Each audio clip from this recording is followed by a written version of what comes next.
The audio commentary. It's a dying art form, but here at One Track Mind, I, your wonky yet affable host Ryan Luis Rodriguez, analyze film through the prism of these embryonic forms of podcasting, one audio commentary at a time. Masterpieces, crapster pieces, live action, animation, cult classics, films literally no one has ever heard of. No track is too small, and no track is too big. Join me and my guests from the entertainment world as we keep these features alive every other Tuesday. Hey, who else is going to discuss Bill and Ted's Bogus Journey one week and Citizen Kane the next? Us, that's who. Sure, you have to put up with my voice, but there's a certain give and take in this industry. That's One Track Mind, part of the Someone's Favorite Productions family, and available wherever you get your podcasts.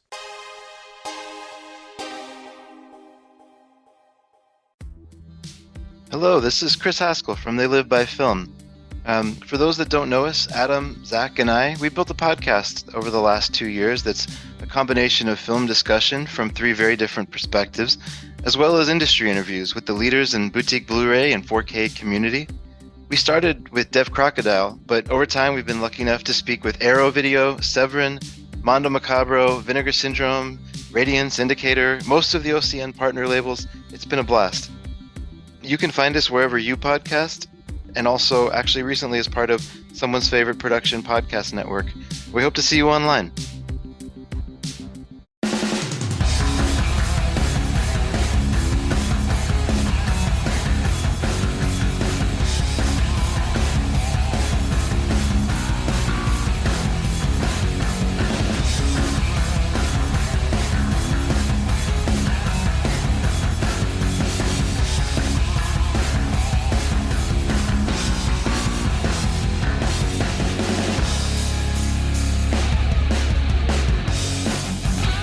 Welcome to the On Seagal podcast. I am one of your hosts, Chris Dashu. I'm joined as always by my good friend. He is all the way on the West Coast. They call it the best coast. The one and only. Hello. I've been wondering where Craig Sheffer has been, and god damn it, I got my answer. He's breeding in the night. If he could figure out which hole to stick it in on this episode of On Seagal, we're talking about 2016's just like shitty titles at this point. Like these 2016 movies have the lamest, most generico sounding titles, along with the titles of the characters' names are bad, but my god, the movie's names are worse. On this episode, we're going to be talking about 2016's Code Honor. And tell me that doesn't sound like a knockoff of like Navy SEALs. Call of Duty. Yeah, you would think like a military Navy SEALs kind of action flick, but no, nothing exactly. Boy, I didn't even think about that. Yeah, so ladies and gentlemen, this film is directed and written by one Michael Winnick. It stars Steven Seagal. At least that's what the box says. At least that's what the trailers would lead you to believe. But it's actually a story focused more on one Craig Sheffer. Yes, your lead from Nightbreed, and he is a cop, a former military guy who's searching for Steven Seagal, who is a vigilante who is taking out the trash in, I guess, LA, a crime-ridden LA, and he's a one-man vigilante squad looking for love in all the wrong places, including alleyways. I mean, he's just the term he's a wrecking ball is what I would call this, because he is literally a human death machine in this movie. And it gets to the point where he's just like killing people with wanton abandon, women included, which again, questionable kind of motives when we get to the Steven Seagal character. But Trevor, we'd never seen this movie before. Neither one of us had. So I want you to give me your thoughts. What did you think of 2016's Code of Honor? Oh, good God. Right. That was my response when we got to the end of the movie. I was like, we're going to have so much to talk about. I mean, I think it owes Fight Club some revenue. 6 cents, maybe, just like pulling out the fucking break, pulling out the stops right at the end. Yeah. God, what a fucking joke, right? Craig Sheffer he deserves shit, man. Does he though? Because he knew what he was getting himself into. Yeah, I guess you could say. Can you imagine being the lead in a movie where the other actor, who's the psychotic version of you, is the one billed on the poster / the box? Yeah, I mean, yikes, right? That's fucked up. I mean, when your biggest star besides Van Damme is or Louis Mandylor and Craig Sheffer. You got problems. I mean, Louis Mandylor. And as much as I love Louis Mandylor, I love Costas. Costas. Me is too. awesome. Yeah, I'm a fan of both of them. They're both. Yeah, the I Mandylor think brothers are both of them. Yeah. Yeah. I mean, he's the film starts out with like this drug deal going down, like factory parking lot or whatever. Right. Yeah. Right. And Nondescript then, parking lot out in the open. And then you see Seagal on the rooftop with a rifle, and basically he's the best shot there is. Right. Because he never fucking misses. Nope. Oh, by the way, can we talk about the blood effects? You mean the after effects? Oh yeah. The terrible after effects. This movie couldn't afford. This wild. movie couldn't afford squibs. This movie could not afford squibs. So like, we'll just add it in post. They went to fucking Microsoft Paint. But the thing is, like, this is what I expect. You know, we talked about on the Culture Cast recently. We talked about the Three from Hell or the Firefly trilogy, and in Three from Hell, that Rob Zombie movie, he uses those After Effect blood effects, and I was just like, what the fuck? Rob Zombie doesn't have a budget to deal with this. I expect it here. Like, I'm not surprised here because it's, you know, these movies are made on like what I imagine is a shoestring budget outside of the fact that they have to entice Seagal into being in them somehow. To paraphrase the director of Swingers, Doug Lyman, the budget for this one was probably what the movie, Navy SEALs spent on their catering budget. Right. Yeah. I mean, that's essentially it. Like that's something like that. Yeah. That's where I don't know why Navy SEALs went. That's where I come in with this movie. It's like I have seen better kinds of these movies. Yeah, this is the action movie version of I've never seen an action version of this. Yeah, dude. Have you? Like this twist, the twist. I mean, it's a very poorly done twist, but it's a twist that I have not seen done in an action movie. No, before. I will give that credit. I have not seen this before. Unfortunately, it was spoiled because I had already watched a review from one of my favorite online reviewers, and I had seen that because as I was watching the film, I'm like, have I seen this before? Did we do this and I just forgot about it? Did we just forget we did this film? Then it hit my head. I'm like, oh my God. I watched a Diamanda Hagen film brain review about this movie, and I know the twist before the twist happened. And I'm like, oh, Christ. Even the execution, the leading up to it is terribly done, really badly done. And maybe I should just skip the movie and watch the review. Probably would have saved me some time. Like an hour at least. Well, that's why I didn't watch the review. Like, I never watch anything before I watch movies anymore because I don't want to regurge someone else by accident. I'm not saying you are, but I'm saying it's a very real problem that could happen because I don't want someone to be like, well, you stole my thought. It's like, well, to be fair, it was a review I'd seen before we even started this podcast. Oh, sure. So. Well, that's my point. Like, it doesn't count anyways, but my God, this movie's twist is just idiotic. Like, what's insane is it doesn't make any sense.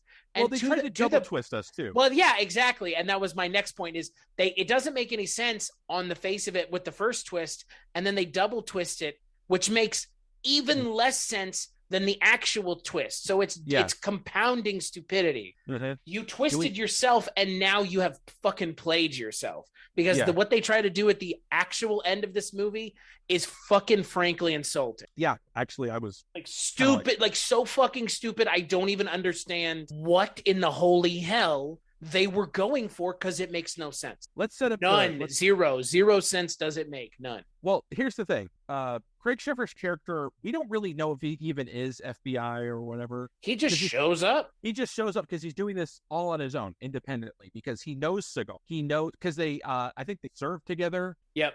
In the military. He was like his sensei in the military. Yeah. So he knows what Seagal was capable. So that's why he's like on the trail of this guy because he wants to catch him before because he knows how good he is. That's what he tells Louis Mandylor. You don't get the sense that like he's operating on his own. You find that out later in the movie that he's like, you know, discharged and he's kind of like he's a wacko, you know, he's insane he's on his cannon. Own. On his own, he's a loose cannon. Yeah. So it's and so that's the whole thing. It's like you don't get the sense that there's gonna be a twist because again, they're not confident enough as filmmakers to handle the twist in the right way.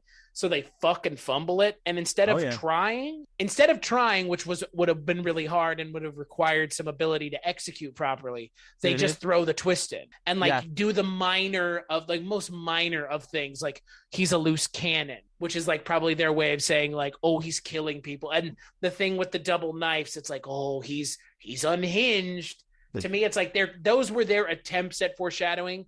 and those are really lame and like they don't work at all. No, they don't. And frankly, I mean, Louis Mandylor, I mean, he needed more scenes because he was just the best part of this movie. He's gone for like a 45-minute span, right? They don't really do anything with his character other than him give exposition kind. He kind of bookends. He frankly kind of just bookends the movie. Yeah. He's at the main, kind of drug drop at the beginning where Seagal shows up, and then he's there at the end where the building explodes. Oh, let's add that. Jesus fucking Christ! If they couldn't afford fucking squibs, look at the explosions in this. Yeah, it's like this movie halfway through decided like, let's just have a full-on fucking aneurysm because it just loses its mind. It just goes, okay, so the twist is, okay, so here's the twist. I want you to spoil the movie because we haven't really spoiled it yet. Okay. But I don't think we can talk about this movie anymore without spoiling it. So spoilers, so stop here if you don't want to hear anymore. All right, do you want me to do both twists or just the one, the first? Let's talk about so from here on out, we're doing spoilers, but we're going to talk the twist and the counter twist. Okay. Yes. So apparently... Have you ever wanted to dive deeper into the horror movies you love? Beyond the Blood is a horror podcast for fans who want more than just surface-level screams. We do deep dives into the movies that shaped us, digging into director commentaries, behind-the-scenes stories, deleted scenes, and the special features that most people skip. Each episode is a love letter to the genre. We break down how these films were made, the creative risks that paid off or didn't, and the lasting impact they've had on the genre as a whole. From 70s slashers to modern nightmares, we celebrate the craft, chaos, and characters that keep us coming back. If you're the kind of fan who rewatches movies with the commentary on, or you simply grew up in the video store horror aisle, the Beyond the Blood podcast was made for you. New episodes every single week. Subscribe, and let's dig deep. Welcome to the Beyond the Blood podcast. I mean, Craig Sheffer's character has like a file that he's, been discharged. He's had issues with his, he can't handle himself. He's kind of been having breakdowns and shit like that. And then we are told to believe or meant to think that Sheffer and Seagal are one and the same. That Seagal is a figment of Sheffer's imagination that he's using as a projection of a person who is taking down these criminals when it's actually Sheffer killing these criminals. And we're meant to think that Seagal is just all in his head. All kind of the twist from My Bloody Valentine. So did Seagal ever exist? Yes. Okay. He exists. So Seagal was so it's kind of like the thing in Dexter. That's the way I imagine it. It's like his dark passion. Well, the end, they confirm he exists, remember? Because they talk on the rooftop. Right. And Seagal says, clever, making them think you were crazy and that you and me were the same. So he did exist. But he's dead. He was making these plans to make them think Sheffer was crazy and doing all these killings because he was gone insane. And that was the second, very terrible second twist. It was like trying to be this Fight Club. Wait. Hold on a second. What? No. My reading is Seagal was not dead. He was not dead. He was very much alive on that roof. My reading, no. Okay. My reading is that Seagal is dead and he's all a figment of his imagination. Then how do you explain the rooftop scene where he's saying, good job making them think you and I were the same person? That's all in his head. I don't think so. I think that was real. I think that was actually him. Then how did explain the thing with Craig Sheffer and the balloon at the end? Because that's what I thought you were talking about. Because Louis Mandylor says like they were the same person. There was no William Porter. Yeah, but William Porter did exist. They just hold on. Right? I can't. Oh man, it could be read either way. Did he say he died in his military file? That's what I don't remember. That's what I don't remember. That's what I thought they said. I thought that Seagal was already dead. And like it was like a Dark Passenger Dexter thing where he's concocted like his version of him in his own head that's like existing. Yeah, but my interpretation was Seagal was alive this whole time. So yours is a literal interpretation. Well, basically, because when they watch the video, because there's one scene where Sheffer and Seagal meet in this like nightclub, dance club thing, and Seagal tells him, there's a bomb under your seat. If you get up, this all goes up in smoke. And the video camera very coincidentally or fortuitously has where Seagal's supposed to sit has something blocking the camera. Right. So you can't see Seagal, so you don't know if he was actually there. So Craig Sheffer, they call him the bomb squad or whatever, and Craig Sheffer is like, wasn't there like a shootout where he's trying to stay seated in the chair while he's fucking Seagal, all that shit? Yeah. And then it turns out, there was never a bomb under that chair. Right. No, Seagal does not exist, is my point. Or Seagal was fucking with him. No. I'm telling you, you're giving this movie way too much credit. This movie literally has Seagal existing in his mind, and it's just him dissociating. It's that lazy. It's like, that's why I was saying, like, it owes a lot to Sixth Sense and other things, because it's like, it's just going for not it was all a dream, but you just dissociated and don't remember doing it, a la My Bloody Valentine. I am very sorry if it was referred to that I was trying to give this movie any fucking credit whatsoever. It kind of felt like you were like, oh, but he's still alive. It's like, my point is those twists were done terribly. Well, my one at the end was the thing about the balloon. If it's my interpretation. Well, they're done terribly either way. Yeah. And the building explosion at the end is terribly done. The helicopter taking him is obviously CG'd at the end credits. Oh my God. This whole movie's a fucking mess from frame one. This is, you know what? It's almost kind of so bad it's watchable in that kind of way. It's fun. It's like stupid. It does everything so wrong that you kind of have to see it to believe it, because the attempt was really there. But I think it verges on being so bad it's good. I think it takes itself too seriously. There are parts of this movie where it's a slog. It's 106 minutes. Like, fucking come on. It's one of those movies where but luckily it's one of those movies, it's a phone where you can have it on in the background, be on your phone, and you won't miss a goddamn thing. Yeah, but to be fair, like, when I watch it for this, I can't afford to do that, because it's still like insanity. How fucking wild. Like, what's wild to me about these movies more than anything else is they're not just farting this out. They're trying. And it's like, are they failing? Are they failing in spite of themselves? Or are they just this uncoordinated when it comes to writing a halfway decent screenplay? That's what I can't figure out.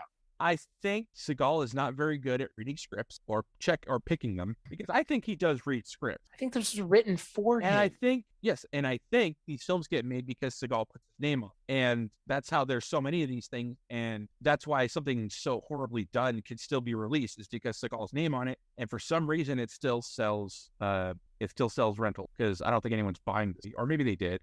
There's $5 bins of wool.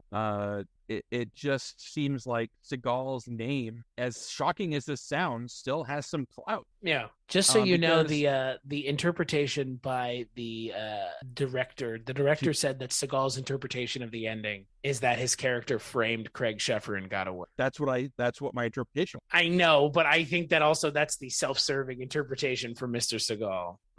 Because the movie makes it pretty crystal clear that the other interpretation is a valid one. Well, we've said before, Seagal can never die. He can never win. Right. Which is executive decision was an exception to the rule, but he wasn't. I mean, his build is those trailers for that movie make him seem like the lead. He was Warner Brothers' golden boy for a good decade. Yeah.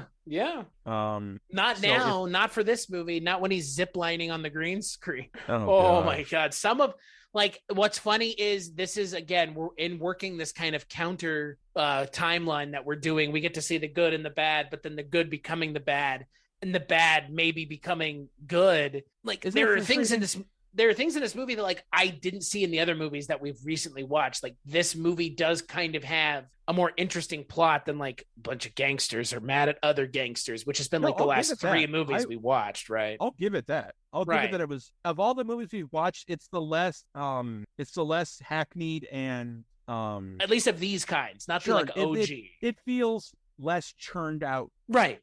It feels like there was actual thought put into this. Right. That's what I'm saying. Like, it's, of all the movies that we've watched of this kind of era of Seagal, it's weird because this one feels drastically different, but very much the same. It still has a lot of the same problems, but the problems that it has, even as bad as they are not as bad as, like, China Salesman, or some of those other movies we watched that just felt very like, this is the same thing, to the point where we got two of them fucking confused. It's one of those, I'm not mad, I'm just disappointed movie, right? Because the potential was there, and it was wasted because apparently, I don't think it's Seagal's fault, because he had nothing to do with the script. I think the production values are low. Yeah, I mean, I give them credit for working with what they had, but you have to have a compelling story and a compelling script to kind of make it work.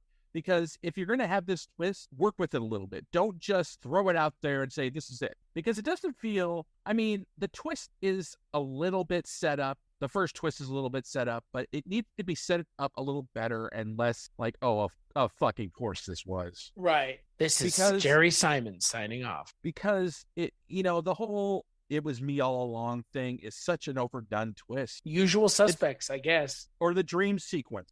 It was all a dream thing. Right. It's like that. Twist. It's like that equivalent. Like this is the second. If that's 1A, this is 1B of like a character who you didn't think is one thing is something else. Like that's the next biggest twist outside of it was all a dream. Yeah. I mean, like Fight Club, I think set the standard for how to do the, they were the same person the whole time. Okay. Or My Bloody Valentine.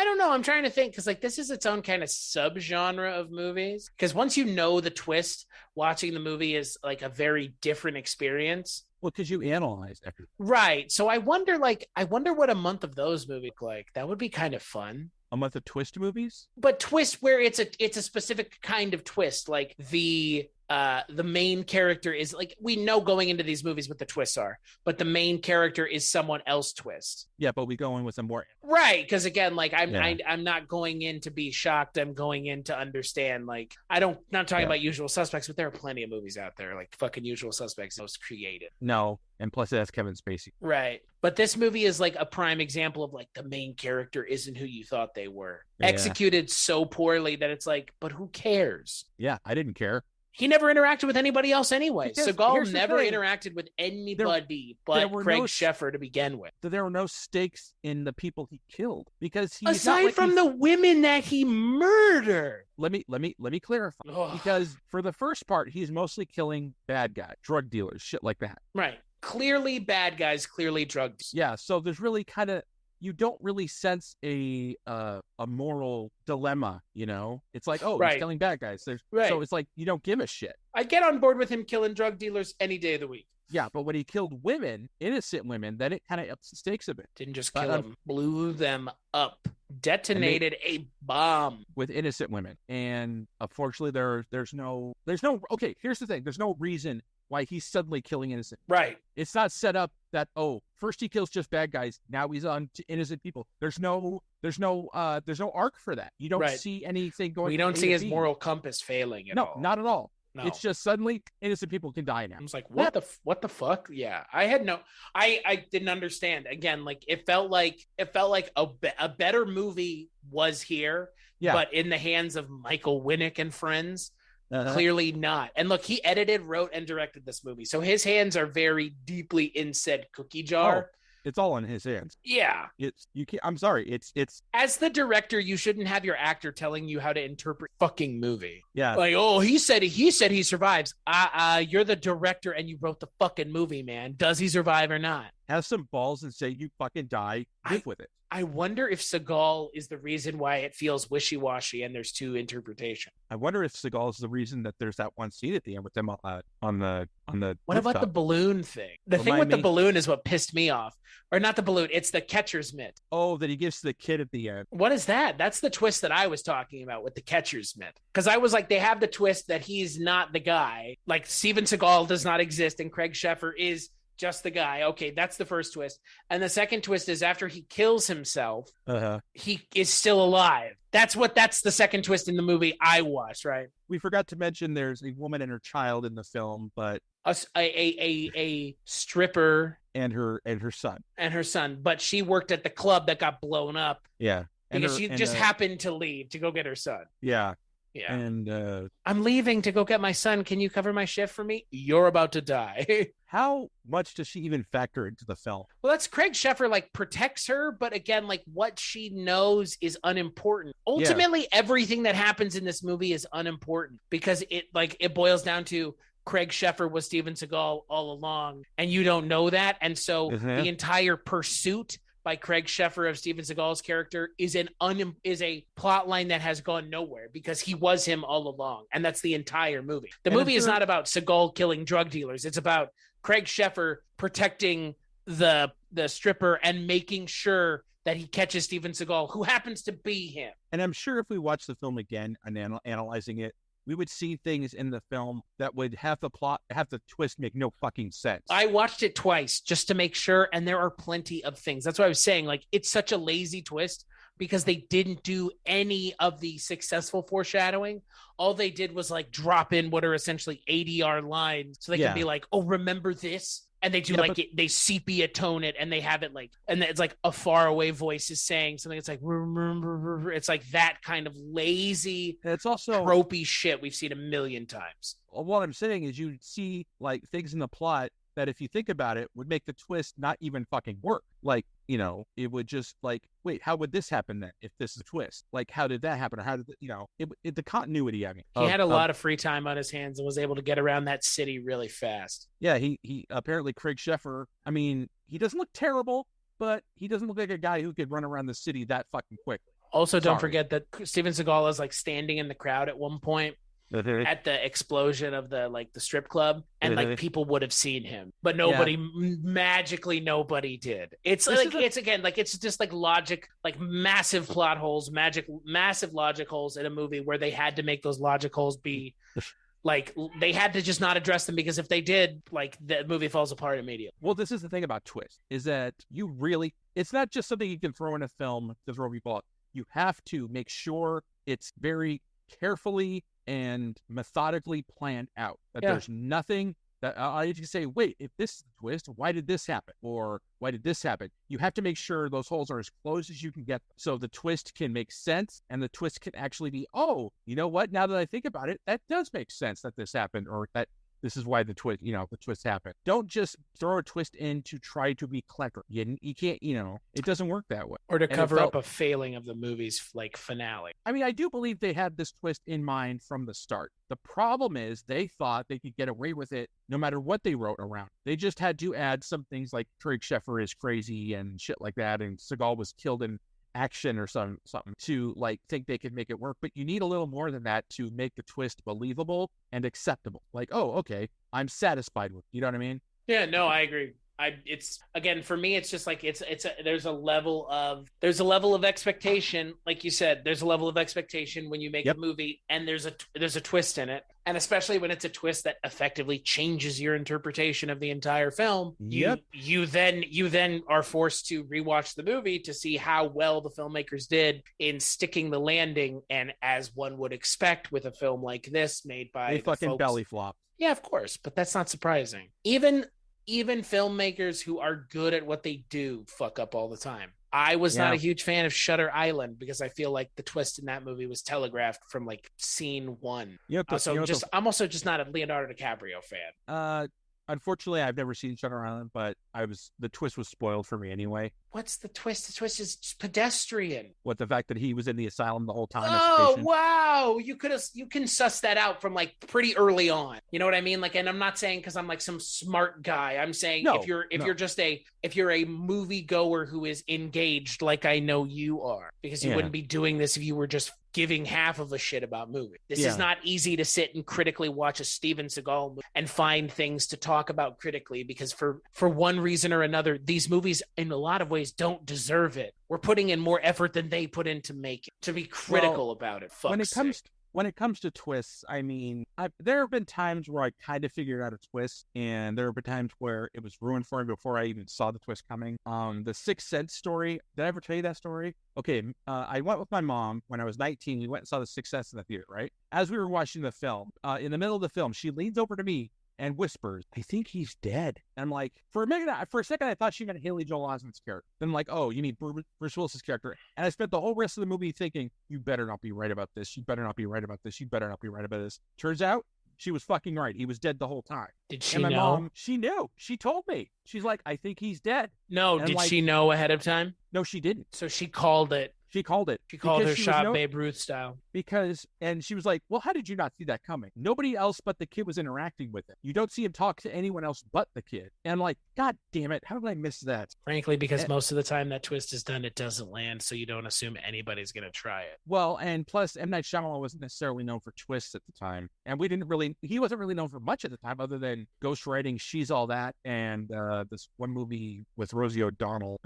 Forgot what it was called. I'm good already. I can pass on that one before we even figure out the title. Oh yeah, he wrote Stuart Little as well. I mean, and I did see it again. I did end up watching Sixth Sense in theaters again, knowing the twist and watching it, like we said, watching it and analyzing right. That makes sense. Donnie Wahlberg killed him at the start, you know? Yeah. And how embarrassing. Killed by a nuke on the... Yeah, I was about to say killed by Donnie. But you got to admit, his performance is really fucking good in that small role he has. Donnie Wahlberg? Yeah. You know, I actually don't mind him as an actor. No, he's a good actor. He's not bad in the Saw movie. I think he was in Saw 3, Yeah, he was. 4. I always forget the order that they have those told in. I believe it was Saw 2 and 4 he was in. Is he not in 3? Because 3 mostly takes place with Angus McFadden going through the whole thing, and the doctor being at trap point, I call it, trying to take out Jigsaw's thing. If you want to hear a entire podcast worth of episode information on Saw, go check out the Culturecast episode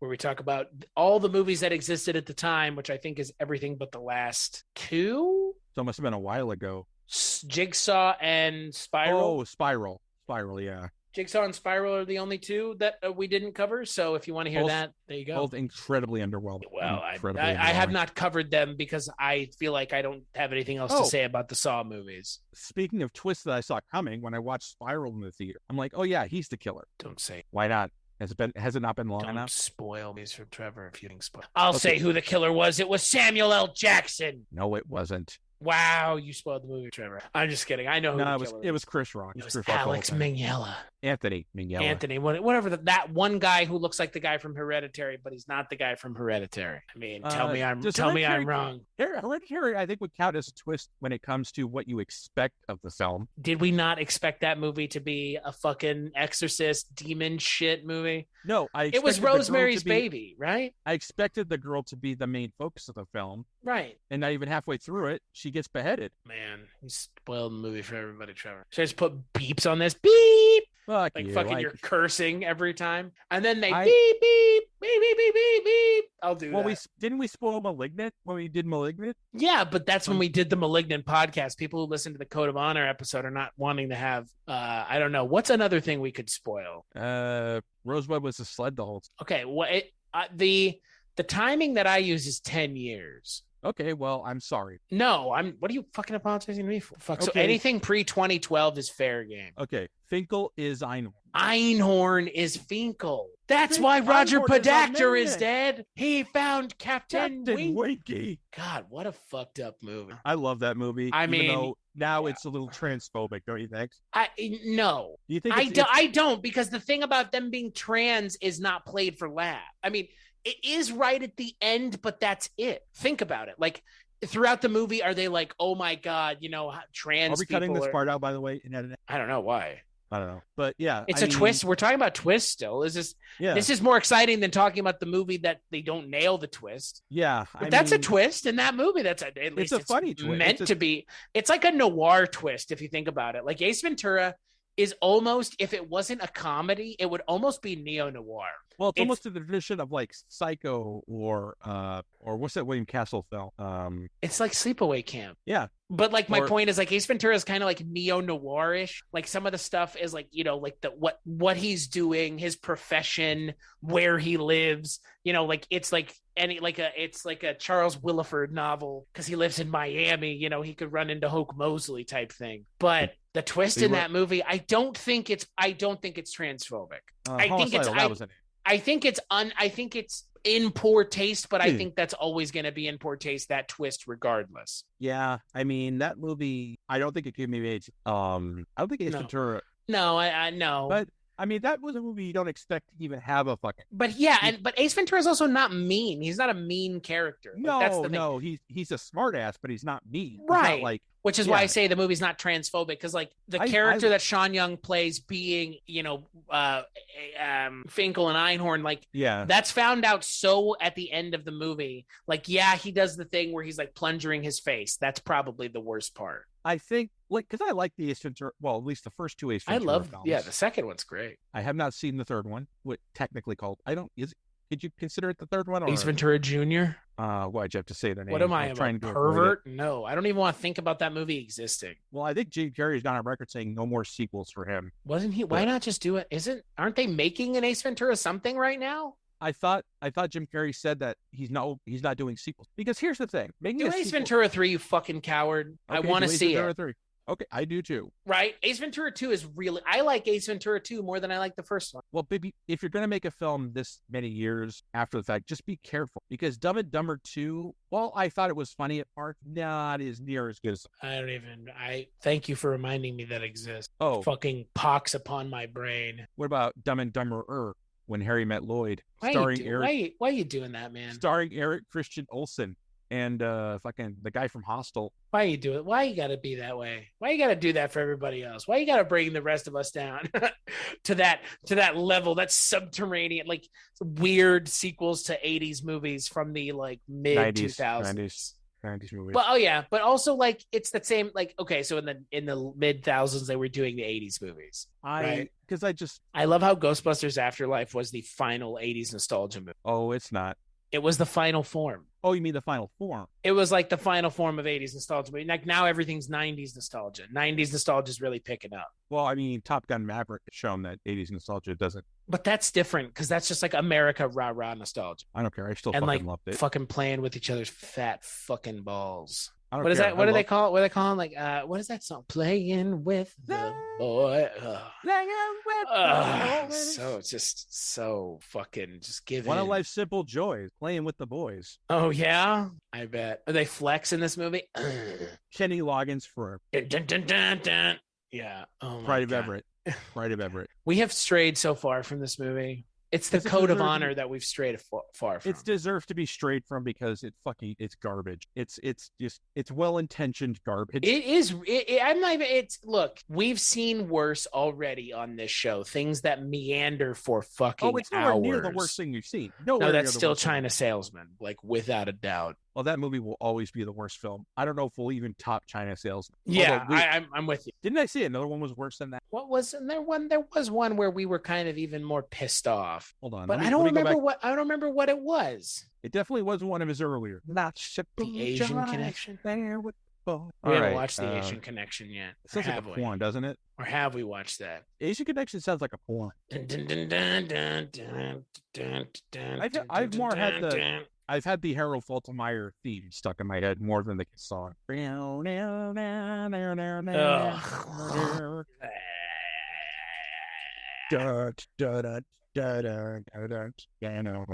Was it The Perfect Weapon? Perfect Weapon. I don't remember. We've watched something like that. We watched something that was really bad. It was The Perfect Weapon. That was the one where it takes place in the future. And yeah, the director. Oh, he has a brother. He has a brother at the end. It turns out. So even though Steven Seagal dies, his brother wants code of honor. Anyway, so fucking I don't know what else is there to say about it because there is a good movie in that plot or in that thing, but they needed to go over the script way more times before I think it was filmable. What there is to say is that this movie is a better attempt at a movie like this than we've seen so far from these kinds of movies. Trevor, where can people find you? Well, of course, you can find me on the Seagal podcast. You can find me at Twitter at MadVerdict or BadVerdict. You can also find me from time to time on the Culture Cast with my glorious co-host, Chris Dashiu. And you can also find me from time to time at the Projection Booth, hosted by the great Mike White, the great Mike White Shark, if you will. And Chris, where can people find you? You can find me at cstashiw.com, cstachiw.com. That's my link tree. Go there for all the things that I work on. They are various in quantity and I think high in quality. So, if you're into 70s TV show or movies or weird things that go bump in the night, that's where you can go. As for this show, on Seagal.com, on Seagal on Twitter, just go on iTunes and rate and review the show. Just do us a favor. Do me a favor. Do Trevor a favor. Do Steven Seagal a favor and tell us how. Do me a favor on this, the day of my daughter's wedding. Yeah, do us a favor. Give us a good review, a good rating. It'll help us move up like one in the scheme of like 1,000, given that everybody. I'm surprised Seagal doesn't have his own goddamn podcast, given that everybody else. It's just a matter of time. I mean, Russia doesn't allow them, so it's just a matter of time, Trevor. Yeah, but he's in with the right people. So okay. So until then, just Stay tuned. Yeah, stay tuned to Steven Seagal.